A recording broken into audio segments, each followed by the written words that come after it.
kami dari kelompok 7. Di sini kami akan membawakan materi tentang memori virtual. Sebelum itu, perkenalkan nama saya Aulita Azhara Dinaldi Dan saya Elsia Fauzia. Baik, kita langsung saja ke materinya.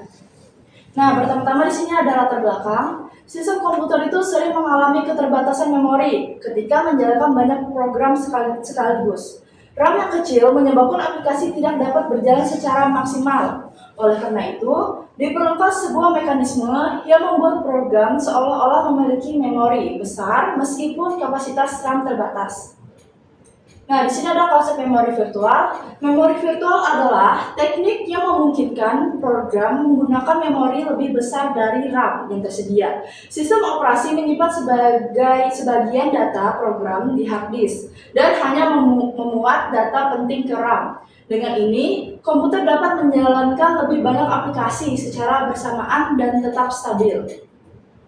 Nah, cara kerja memori virtual itu pertama ada program dibagi menjadi bagian kecil yang disebut patch atau halaman. Nah, patch yang sedang digunakan akan ditempatkan di RAM. Sementara patch yang tidak aktif disimpan di disk atau swap area. Nah, proses ini dicatat dalam patch table sehingga sistem dapat mengetahui lokasi masing-masing halaman dengan tepat. Nah, di sini ada contoh cara kerja memori virtual. Pertama itu kita bayangkan sedang membaca e-book yang sangat tebal, tetapi layar tablet kita tuh hanya bisa menampilkan satu halaman saja.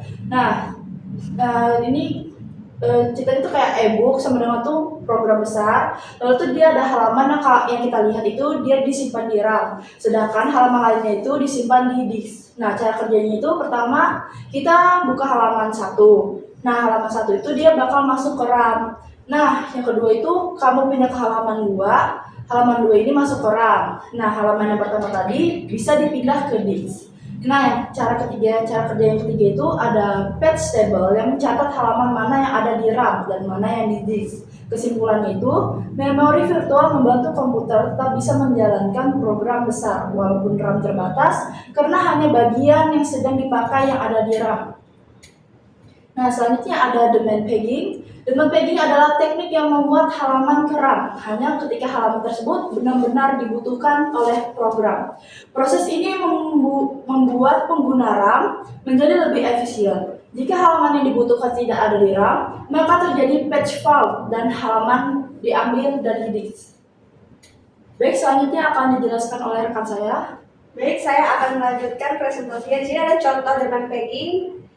Oke, pertama bayangkan kamu buka aplikasi edit foto, terus aplikasi itu butuh beberapa data halaman untuk bekerja, tapi tidak semua langsung dimuat ke RAM. Lalu yang pertama ada RAM hanya menyimpan halaman yang sering dipakai. Yang kedua, kalau kamu membuka foto yang halamannya belum ada di RAM, terus sistem akan mengambilnya dari disk. Terus inilah yang disebut patch fault. Terus yang ketiga, mengambil dari disk lebih lambat, jadi aplikasi bisa terasa sedikit lemot. Terus ada ilustrasi, yang pertama kamu punya 10 foto, lalu 2 RAM hanya bisa disimpan 5, dan ketiga saat kamu membuka foto ke-6 sampai ke-10, sistem harus ambil dari disk, lalu terjadilah 5 patch faults. Kesimpulannya, semakin banyak patch faults, semakin lambat sistemnya, jadi sistem harus mengatur halaman mana yang kita berada di RAM.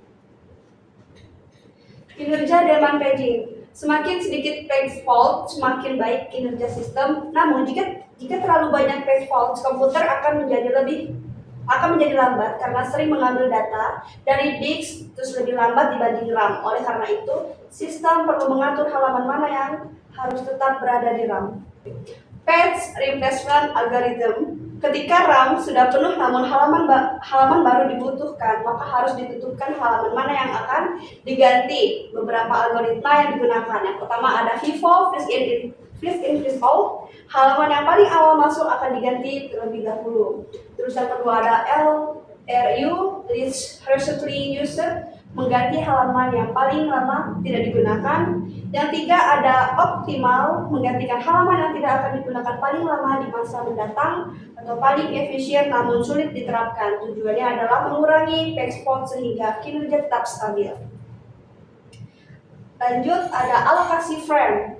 Frame adalah bagian RAM yang menampung halaman program. Ada 2 metode pembagian frame. Yang pertama fixed allocation, setiap proses mendapat jatah frame yang sama.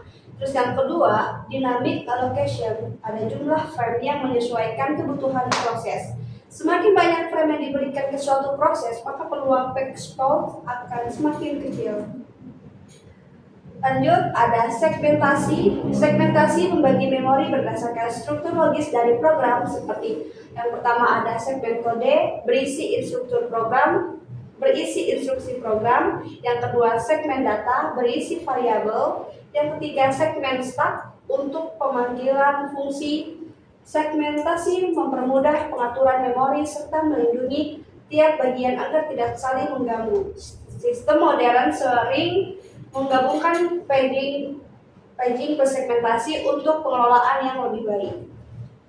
Kesimpulan, ada memori virtual meningkatkan kemampuan komputer menjalankan banyak aplikasi. Yang kedua, demand paging membantu efisiensi penggunaan RAM. Yang ketiga, algoritma penggantian halaman berperan penting dalam mengurangi page fault. Yang keempat, segmentasi membuat memori lebih terstruktur dan aman. Dengan memori virtual komputer dapat bekerja lebih optimal meskipun RAM terbatas. Jadi ini tadi presentasi kami. Jika ingin ada ditanyakan, silahkan kami memberikan kesempatan tersebut. Terima kasih.